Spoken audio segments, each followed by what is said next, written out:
Hello law students, कैसे हैं आप सभी लोग। मैं हूं आपका होस्ट मनंड, आप सभी लोगों का वेलकम करता हूं अपने यूट्यूब चैनल लीगल ग्लोसी पे। सो गाइस, आज के इस वीडियो में आपके साथ शेयर करने वाला हूं CSJMU BLLB fifth semester political science के most important long and short question Hindi and English दोनों लैंग्वेजेस में। गाइस, ये वीडियो आपके लिए बहुत ज्यादा इंपॉर्टेंट होने वाली, क्योंकि मैं वो इंपॉर्टेंट क्वेश्चन आपको बता रहा हूं जो आपके एग्जाम में आ सकते हैं। तो इस वीडियो को जरूर देखना। बट हाँ, इससे पहले मैंने एक वीडियो अपलोड की थी जिसमें मैंने इंपॉर्टेंट क्वेश्चन आपको बताए थे, इंपॉर्टेंट टॉपिक सॉरी मैंने आपको बताए थे। तो अगर आपने वो वीडियो अभी तक नहीं देखी BLLB fifth semester political science के मोस्ट इंपॉर्टेंट टॉपिक्स की, तो वीडियो जरूर चेकआउट करना, लिंक में डिस्क्रिप्शन में आपको दे दूंगा। एंड एक डिस्क्लेमर देना चाहता हूं गाइस कि हाँ, मैं ये इंपॉर्टेंट क्वेश्चन बता रहा हूं, ये आपके एग्जाम में आने के चांसेस जरूर हैं दोस्तों। बट इसका ये मतलब नहीं दोस्तों कि सिर्फ यही क्वेश्चन ही आएंगे, यानी इस तरह से ना लेना कि यार मैंने बता दिया बाद में कहो कि यार ऐसा आपने बताया था ऐसा आएगा, तो नहीं। कॉन्सेप्ट आपका क्लियर होगा, जो क्वेश्चन आपके पूछे जाएंगे वो इन्हीं मेथड से ही पूछे जाएंगे। बट हाँ, क्वेश्चन पूछने का तरीका थोड़ा सा बदल सकता है, बस इतना होगा। तो चलिए वीडियो देखते हैं, बहुत सारी बातें हैं, देखेंगे, जानेंगे, समझेंगे एंड एग्जाम अच्छा करके आएंगे। तो चलिए वीडियो को स्टार्ट करते हैं बिना किसी देरी करते हुए। चैनल पे पहली बार आए तो चैनल को सब्सक्राइब कर लेना एंड बेल आइकन जरूर दबा देना। चलिए सो गाइस, अब मैं वीडियो स्टार्ट कर रहा हूं जिसमें मैं आपको शेयर करने वाला हूं CSJMU BLLB fifth semester political science के मोस्ट इंपॉर्टेंट क्वेश्चंस आपके एग्जाम के लिए हिंदी एंड इंग्लिश दोनों लैंग्वेज में, जो कि आपको प्रोवाइड करा रहा है यूट्यूब चैनल लीगल ग्लोसरी दोस्तों। तो चैनल को सब्सक्राइब कर लेना। तो चलिए वीडियो स्टार्ट करते हैं। ओके, तो देखो, मैं सबसे पहले आपको जो सेक्शन बी के लॉन्ग आते हैं उनकी बात करने वाला हूँ, बिकॉज मेरा हमेशा से मानना है कि आप जब भी एग्जाम को स्टार्ट करें आप लॉन्ग से स्टार्ट करें। एंड अगर सेक्शन बी के लॉन्ग है तो बहुत ही अच्छी बात है। ठीक, तो देखो, मैं इसमें कई सारे क्वेश्चंस होने वाले हैं। ठीक, तो अब आप में से कुछ लोग के ऑब्जेक्शन जरूर आएंगे। तो देखो, यार इतने सारे क्वेश्चन बता दिए, इसमें क्या कोई इंपॉर्टेंट होता है? तो देखो, बिल्कुल इंपॉर्टेंट है। जिन लोगों ने अभी तक बहुत ज़्यादा, यानी जो लोग स्टार्ट से पढ़ाई कर रहे होंगे ना, तो उनके लिए कोई भी क्वेश्चन उनको ज़्यादा नया नहीं लगने वाला है। ठीक, उनको कोई प्रॉब्लम नहीं, कहेंगे अरे ये तो मैंने पढ़ा हुआ है मुझे हो जाएगा। लेकिन अगर आपने पढ़ा हुआ नहीं है, ठीक, तो टेंशन ना लेना, उसके बारे में भी बताने वाला हूँ कि कौन कौन से टॉपिक से आपको बहुत ज़्यादा फोकस करना है। ठीक, जो देखो, पढ़ा हुआ तो सारे टॉपिक्स पे फोकस करो, सारे क्वेश्चन पे फोकस करो। नहीं पढ़ा हुआ तो कोई बात ही नहीं। ठीक, तो देखो, पहला क्वेश्चन हमारे सामने कह रहा है meaning, nature and scope of international relation and explain its importance. अंतर्राष्ट्रीय संबंध के अर्थ, प्रकृति एवं क्षेत्र को बतलाते हुए इसके महत्व को स्पष्ट करें। तो देखो, मुझे पर्सनली ऐसा लगता है कि एक क्वेश्चन तो आपका जरूर आना चाहिए कि इंटरनेशनल रिलेशन का मीनिंग, नेचर एंड स्कोप क्या होता है और इसकी इंपॉर्टेंस क्या होती है। ठीक, तो देखो, मान के चल रहा हूं कि ये लॉन्ग क्वेश्चन आपका 95% आएगा ही आएगा। तो आप में से अगर अभी तक आपने कुछ भी नहीं पढ़ा तो इस क्वेश्चन को तो आप लोग बिल्कुल ही मिस मत करना। इन केस अगर ये लॉन्ग नहीं आता है तो मीनिंग क्या होती है इंटरनेशनल लॉ की, और इंटरनेशनल लॉ क्या होता है ये आपका शॉर्ट में आ सकता है, नेचर स्कोप इसका दो, फिर इसके शॉर्ट के आएंगे, याद रखना। यानी मिनिमम 8 नंबर, मैक्सिमम 15 नंबर, ये 3-4 टॉपिक आपको दे सकते हैं। तो इस चीज को फोकस में जरूर रखना। ओके, नाउ सेकंड क्वेश्चन क्या करें, explain the meaning, nature of international relation and discuss it practical aspect. तो देखो, यहाँ पे भी मीनिंग, नेचर क्या होता है इंटरनेशनल रिलेशन का यही पूछा, बट इसके प्रैक्टिकल एस्पेक्ट को पूछा है। तो देखो, अगेन इतना ज़्यादा कुछ डिफरेंस नहीं है। आपको अगर करना चाहे तो प्रैक्टिकल एस्पेक्ट इसको कर लें अपने। अब इसको देखो, प्रैक्टिकल एस्पेक्ट अब आपको कहीं मिल तो जाएगा नहीं, इसको अपने थ्रू, अपने थॉट्स के थ्रू आपको एक्सप्लेन करना होगा। ओके, तो फर्स्ट एंड सेकंड दोनों सेम ही क्वेश्चन है, कोई ज़्यादा डिफरेंस नहीं है। ओके, तो आप उसको फर्स्ट वाला जो क्वेश्चन था उस पर ज़्यादा फोकस करें। ओके, सेकंड वाले को आप लीव आउट कर सकते हैं।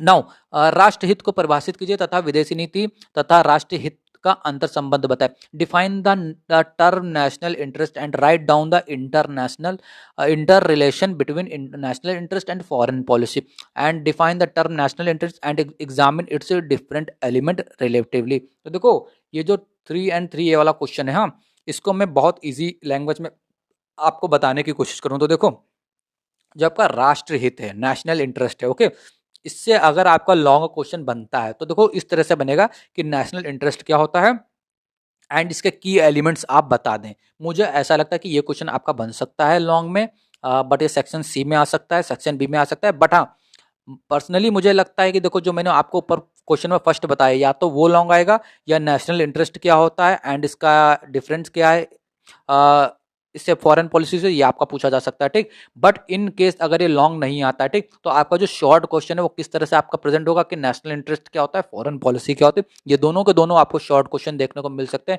एंड अगर दोनों नहीं तो इसमें से एक तो 100% आपको देखने को मिल सकता है। ठीक, तो इस चीज को जरूर फोकस में करना। तभी मैं कहता हूँ वीडियो स्किप मत करो, आराम से पूरी देखो, बहुत सारी चीजें मैं आपको डिस्क्राइब करने वाला हूँ। ठीक, अब जो क्वेश्चन नंबर 4 है, इसमें से एक लॉन्ग आता ही आता है दोस्तों, इसको बहुत अच्छे से प्रिपेयर कर लेना। Define nationality, discuss the helping element in the development of nationality. Fourth, एक क्या करें, give a detail account of those element which contribute in the development of nationality. दोनों सेम क्वेश्चन है, क्वेश्चन पूछने का तरीका अलग है।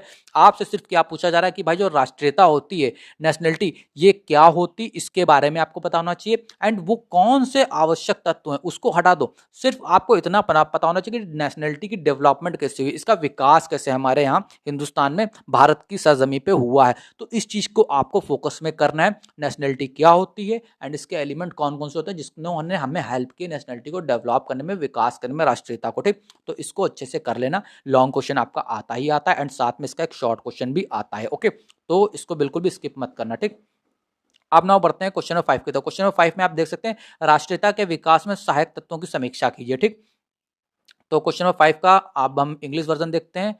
इसमें अगर review the factor that help in the development of nationalism, एक आपका नेशनलिज्म आ गया, नेशनलिटी आता है, एक आपका नेशनलिज्म आता है, एक आपका आता है इंटरनेशनलिज्म। इन तीन में से आपके दो लॉन्ग आपके आते हैं सेक्शन बी में। ओके, तो तीन में से तीन अगर आप प्रिपेयर करें तो आपके दो लॉन्ग तो आने ही आने, प्लस आपका उसमें से एक या दो शॉर्ट भी आ सकते हैं। ठीक, तो आपको क्या करना है, नेशनल नेशनल इंटरनेशनलिज्म, नेशनलिज्म, ये दोनों चीजें आपको कर लेनी है। ठीक, जो मैंने इससे पहले टॉपिक बताया उसको अच्छे से कर लेना। ठीक, एंड दोनों में सिमिलर चीजें आपको सभी में पूछी जाएंगी, जैसे कि आप देख सकते हैं इंटरनेशनलिज्म कहाँ गया, ये देखिए, write as on internationalism through light development of post internationalism and its got its reason. तो देखो यहाँ पे जितने भी चीजें मैं आपको बता रहा हूँ, आप लोग देख सकते हैं, ये जो नेशनलिज्म हो गया, नेशनलिज्म हो गया, सभी में क्या आ रहा है देखो, जो पहले भी क्वेश्चन में था डेवलपमेंट, हिस्टोरिकल डेवलपमेंट, कैरेक्टरिस्टिक। ठीक, ये चीज ध्यान से देखना, मेरिट डिमेरिट क्या है नेशनलिज्म के। ठीक, एंड नेशनलिज्म क्या होता है, नेशनलिज्म इसका भी क्या डेवलपमेंट।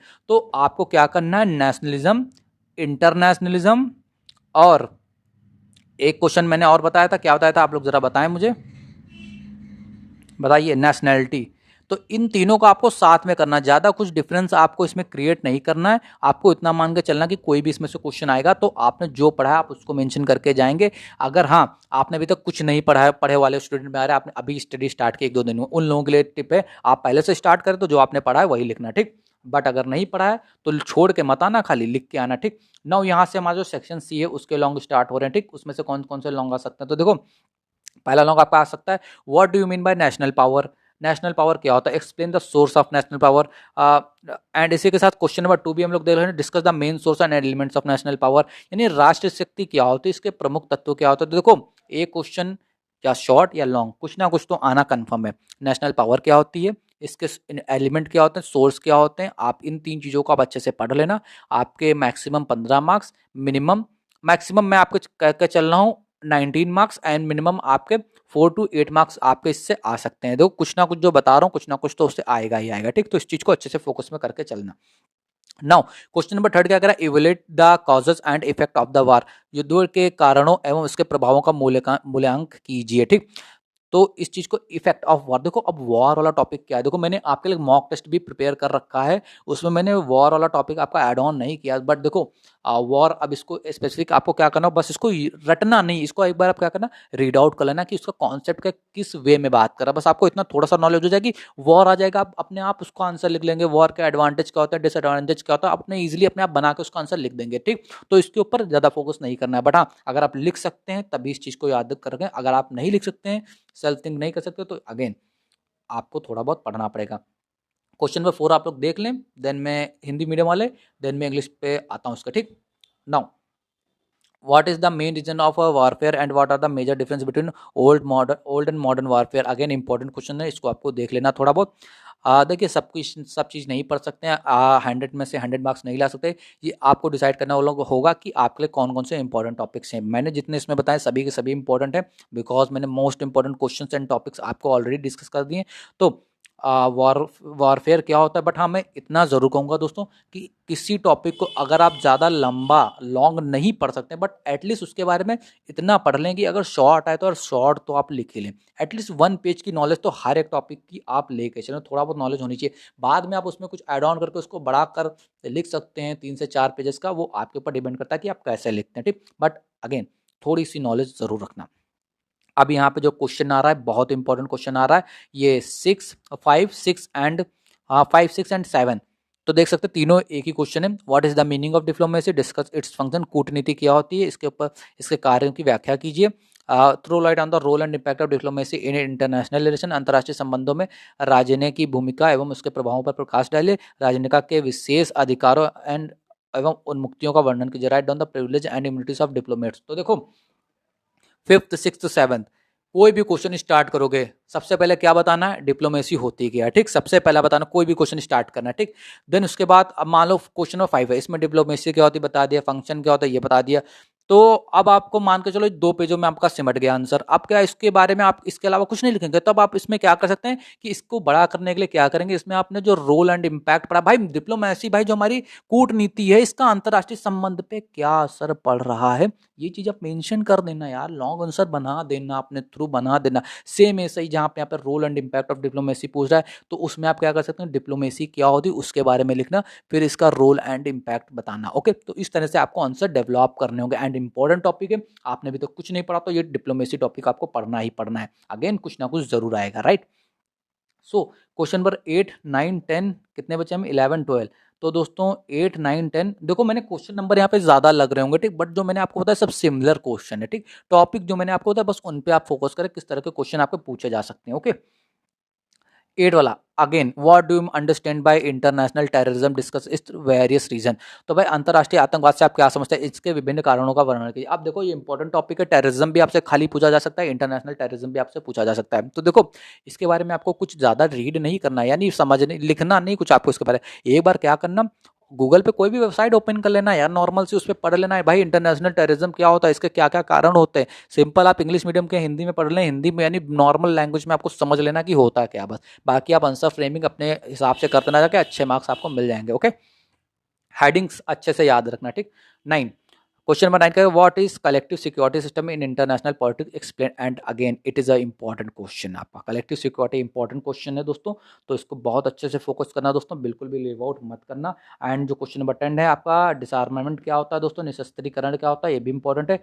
एंड ये जो 9 10 11 12 था ये बहुत इंपॉर्टेंट क्वेश्चन है आपके लिए, मान के चलिए जो आपका सेक्शन सी होने वाला है दोस्तों, उसमें 9 10 कौन सा क्वेश्चन है, यस 9 10 11 12 हो सकता है इसमें से 2 क्वेश्चन आपको देखने को मिल जाए, कुछ ना कुछ इसी से रिलेटेड कुछ ना कुछ आपको देखने को मिल जाए कि peaceful settlement of international dispute क्या होता है, meaning before meaning of balance of power क्या होता है, different devices to maintain balance of power क्या होता है, it is necessary for the world peace. तो यानी मैंने आपको इंपॉर्टेंट टॉपिक्स जो मैंने आपको कवर अप कराया था, मैंने उसमें बहुत डिटेल में आपको बताया था ये यूनिट के इंपॉर्टेंट टॉपिक्स। ओके, तो ये क्वेश्चंस को बहुत अच्छे से कर लेना गाइस। ओके, नाउ अब मैं शॉर्ट क्वेश्चन की तरफ बढ़ता हूँ जो आपके लिए इंपॉर्टेंट है। ओके, किस तरह के शॉर्ट क्वेश्चन भाई पूछे जा सकते हैं, ठीक। तो देखो नेशनल इंटरेस्ट क्या होता है, ठीक, आपने लॉन्ग में पढ़ ही लिया, अब देखो इसको अलग से क्या पढ़ोगे, मैंने आपको लॉन्ग ही में बता दिया था, पढ़ लेना, हो गया।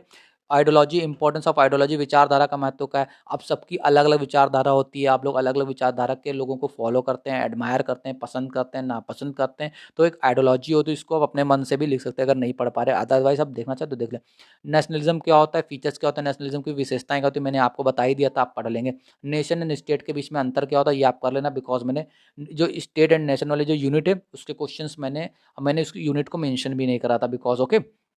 नेशनलिटी क्या होती है ये भी मैंने आपको बताया था कि आप ये भी कर लेंगे, बट हाँ ये मल्टी नेशनलिटी जो मैंने आपको इंपॉर्टेंट टॉपिक्स की वीडियो में बताया था इसको आप लोग कवर अप कर लेना, ठीक। इंटरनेशनल लॉ क्या होता है ये आपने कर ही लिया अभी लॉन्ग में। अब सोर्स ऑफ इंटरनेशनल लॉ क्या ये भी आपने लॉन्ग में कर लिया।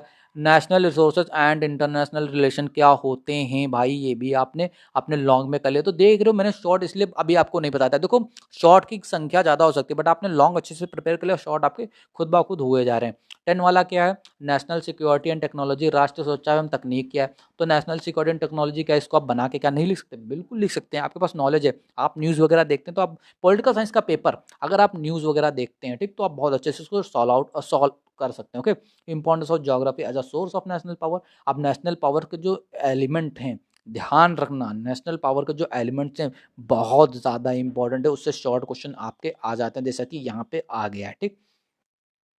तो ये एक हमारे कुछ 11 क्वेश्चन शॉर्ट हो गए हैं, अभी कुछ और बचे वो अभी मैं आपके साथ डिस्कस कर लेता हूँ। ओके, देखो संख्या ज़्यादा है इससे फ़र्क नहीं पड़ता, बिकॉज़ सारे क्वेश्चन आपके हो ही जाएँगे। देखो डिटरमाइंड ऑफ फॉरेन पॉलिसी क्या होती है, विदेशी नीति का निर्धारक तत्व क्या होता है। अब आर्बिट्रेशन एंड इंटरनेशनल लॉ, भाई ये कहाँ से आएगा, मध्यस्थता एवं अंतर्राष्ट्रीय को ये कहाँ आपने लॉन्ग बताया था आपने। तो जो मैंने आपको डिप्लोमेसी वाली यूनिट नहीं बता रहा, जो मैंने आपको बताया था 8, 9, 10, 11 जो peaceful settlement, balance of power, peaceful settlement वाला जो आपका क्वेश्चन था। तो जब आप पीसफुल सेटलमेंट करेंगे तो किस तरह से करेंगे, उसका कोई मेथड होगा या नहीं होगा। यस होगा, arbitration, conciliation, mediation, negotiation, judicial separation. तो इस तरह से आपके कुछ मेथड्स हैं, उनमें से डायरेक्ट शॉर्ट आपका आ सकता है एंड लॉन्ग भी आ सकता है। ओके, तो जब आप लॉन्ग करेंगे वो ऑलरेडी आपका कंप्लीट हो जाएगा। डिसएडवांटेज ऑफ वार, मैंने आपको बताया था कि वॉर क्या होता है, उसके एडवांटेज डिसएडवांटेज आपके पूछे जा सकते हैं, लॉन्ग या शॉर्ट किसी में तो पूछे जा सकते हैं। ओके, वो भी आप कर लेंगे। बैलेंस ऑफ पावर क्या होता है, शक्ति संतुलन क्या होता है, ठीक, ये आपका हो गया।